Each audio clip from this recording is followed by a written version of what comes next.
নমস্কার বন্ধুরা, welcome to কুদকাম blogs. তো দেখছেন আমি এখানে একটা মশলা বানিয়ে নিয়েছি, ডিমটাও ঘেটে রেখে দিয়েছি এবং এই যে বেগুনগুলো দেখছেন এর উপরে আমি মশলা মাখিয়ে রেখেছি। তো দেখছেন আমি এখন ডিম লাগাচ্ছি বেগুনটার উপরে। ভালোভাবে লাগানোর পর সেই মশলাটা দিয়ে দিচ্ছি। আমি এখানে মশলাটা বানিয়েছি হলুদ গুঁড়ো, জিরে গুঁড়ো, লঙ্কা গুঁড়ো এবং গরম মশলাগুলো দিয়ে। এটার মশলাটা খুব দারুণ হয়েছিল। তো ডিমটা দিয়ে কোটিং করার পর আমি এইটাকে একটুখানি ভালোভাবে ধরে নিয়েছিলাম, কাঠিটা ধরে নিয়ে এইভাবে আমি ছুঁড়ে ফেলে দিয়েছিলাম। কেননা সত্যি বলতে আমি এই প্রথমবার আমি মানে রান্না করছি, সেই কারণে আমার খুব অনুভূতিটা একটু খুব ভালো লাগছিল। তো দেখুন আমি একটুখানি ডিম দিয়ে দিচ্ছি পুরো কোট করার জন্য, কিন্তু তাও হয়নি। তো দেখছেন এই কাঠিটা লাগানো আছে যাতে ধরা যায়। তো কাঠিটা আমি লাগিয়েছি যাতে কাঠিটা ভালোভাবে ধরা যায়, মানে বেগুন সুন্দরী তাকে ধরা যায়। তো দেখুন এবার আমি নিজে খুন্তিটা উঠিয়েছি, কিন্তু আমার দ্বারা এটাকে পাল্টানো যাচ্ছে না। তো শেষমেশ আমি পাল্টিয়ে ফেলেছি। দেখছেন আমি খুলতে চালানো শিখে গেছি ছোট বয়স থেকে। তো আমি এখানে আবার একটুখানি ডিম দিচ্ছি।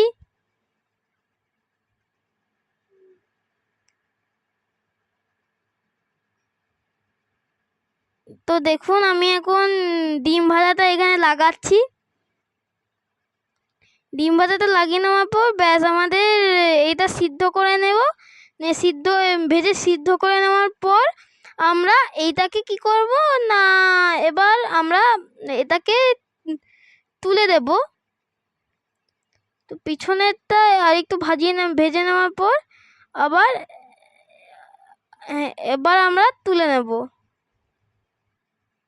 মানে একটা বাটিতে বা একটা কন্টেনারে রাখছি। তো আমি আবার কড়াইয়ে মানে খুন্তিটা রেখে দিয়ে আমি আবার এতে একই রকমই ডিমের যে কোটিং হয় সেই কোটিংটা করছি। এইটা এবার দু সাইড আছে যেহেতু, সেই কারণে এবার দু সাইডেই ডিম দিয়ে করছি। আপনি চাইলে এখানে বেগুনের বোঁতাটাও রাখতে পারেন, কিন্তু আমি এখানে বোঁতাটা রাখিনি, আমি এখানে স্টিক দিয়ে করে দিয়েছি। দেখছেন এখন মশলাটা আমি দু সাইডে লাগিয়ে নিয়েছি আমি একেবারে ভালোভাবে, নিয়ে আবার ভাজতে দিয়ে দিয়েছি।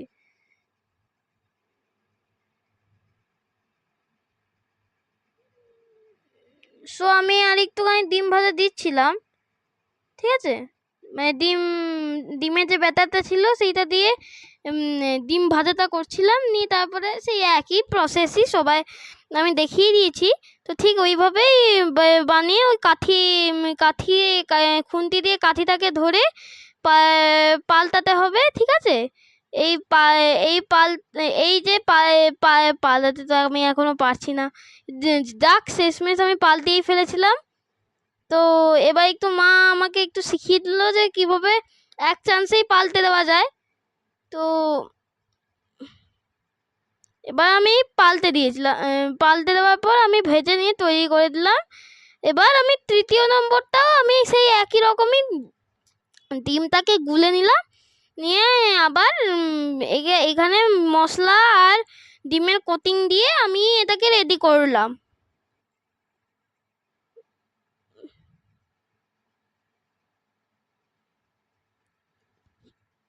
এই রান্নাটা সম্পূর্ণই আমি নিজে হাতে তৈরি করেছি এবং এটা আমার পুরোটাই নিজস্ব রেসিপি, ঠিক আছে। তো আমি এবার এই বেগুনটাকে ভেজে নিয়েছি। একটুখানি ডিমটা আমি একটু দিয়ে দিলাম হালকা টেস্ট করার জন্য যে কীরকম লাগছে ডিম ভাজাটা, সেটার জন্য আমি এটা রাখলাম, ঠিক আছে। তো